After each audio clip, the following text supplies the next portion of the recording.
Imagine it's 20,000 years ago. It's February. You're in what will eventually be called Ohio. The temperature is negative whatever the hell, and your entire wardrobe is a dead wolf that you're still kind of arguing with. No central heating, no grocery store, no Netflix to distract you from the fact that your toes are considering retirement. Just you, your tribe, and the overwhelming urge to not die. So here's the thing about winter. For most of human history, it wasn't a season. It was a boss fight. And unlike modern humans who respond to cold by turning up the thermostat and ordering soup, prehistoric humans had to get creative. And when I say creative, I mean desperate enough to try literally anything. Because the fossil record tells us something kind of terrifying. A lot of early humans didn't survive winter. Like, at all. But enough of them did that you're here today, so let's talk about how. Because the answer involves fire, fat, architecture, and, I'm not kidding, eating your own shoes, probably.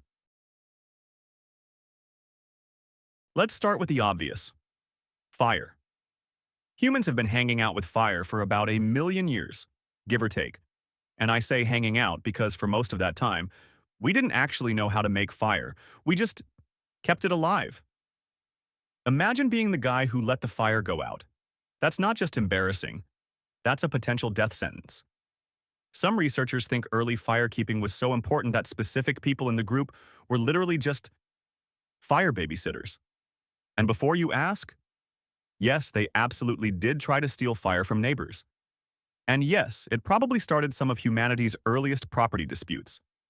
But here's what makes fire so much more than just warmth. It changed our biology. Once we had reliable fire, we could cook food. And cooked food meant more calories, which meant bigger brains, which meant we could eventually invent better ways to make fire. It's the circle of thermal life. Okay, clothing. We didn't always have it. For most of human history, we were just naked and confused. But somewhere around 300,000 years ago, someone looked at a dead animal and thought, what if I wore that? And honestly, revolutionary. But here's the thing. Making clothing from animal hides is not as simple as put it on and hope. Raw hide is basically jerky that hasn't committed yet. It's stiff, it cracks, and it smells like a crime scene. You have to tan it. And prehistoric tanning was an experience. It involved brains. Literally. Animal brains contain fats and enzymes that soften hide. So step one of making your winter coat was scooping out the brain of whatever you just killed and rubbing it all over the skin. Then you smoke it over a fire, work it with stones, and eventually, if you did everything right, you have something that won't freeze solid at the first sign of moisture. And if you didn't do everything right, well, you now own a very heavy, very smelly piece of modern art that will not keep you alive. Nature doesn't grade on a curve.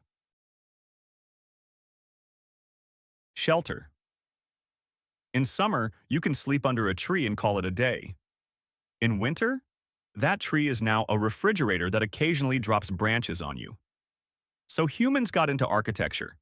And I use that term very loosely because the first winter shelters were basically pile stuff on other stuff and prey. The most famous example is the Mammoth bone hut. Found in places like Ukraine and the Czech Republic, these things were built from the bones, tusks, and skins of, you guessed it, mammoths. Dozens of them. Per hut. And they worked surprisingly well.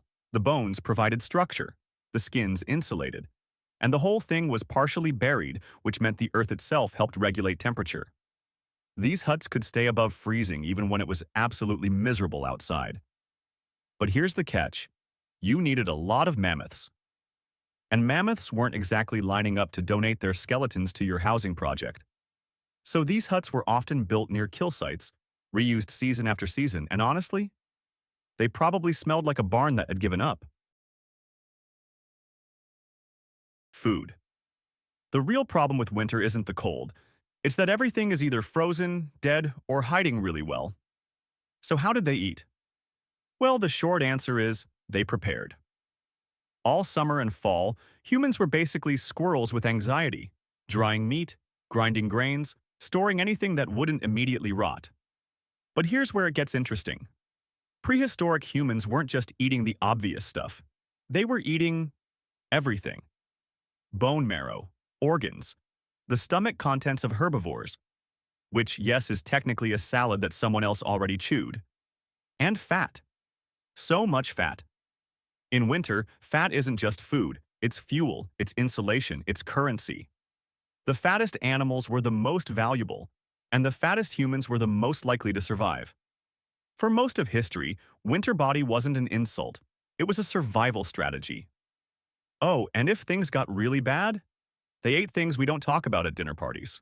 Leather, bark, the frozen remains of animals that died months ago. When the choice is gross food or no food, humans pick gross food every time. We're very consistent that way. But here's the real secret weapon, and it's not fire or fat or architecture. It's each other. Humans are not built for solo winter survival. We're built for groups. The tribe that shares food, shares warmth, shares childcare. That tribe makes it to spring. The lone wolf? The lone wolf freezes under a bush and becomes a cautionary tale. This is where our weird social brains actually pay off. Gossip, storytelling, group cohesion, these aren't just fun, they're survival tools. A group that trusts each other sleeps closer together, shares resources more fairly, and doesn't abandon the old people who remember what happened during the last bad winter. So if you're wondering why humans are so desperate to belong, why loneliness physically hurts, why being left out feels like dying, it's because for most of our history, being left out literally was dying. Your brain knows. Your brain remembers.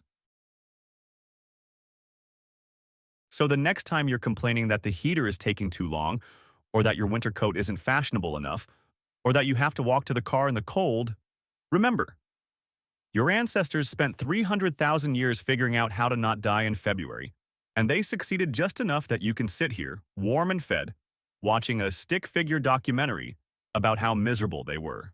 So, you're welcome. And also, I'm sorry about the brain tanning thing. That was a lot. Thanks for watching. Try not to let your fire go out.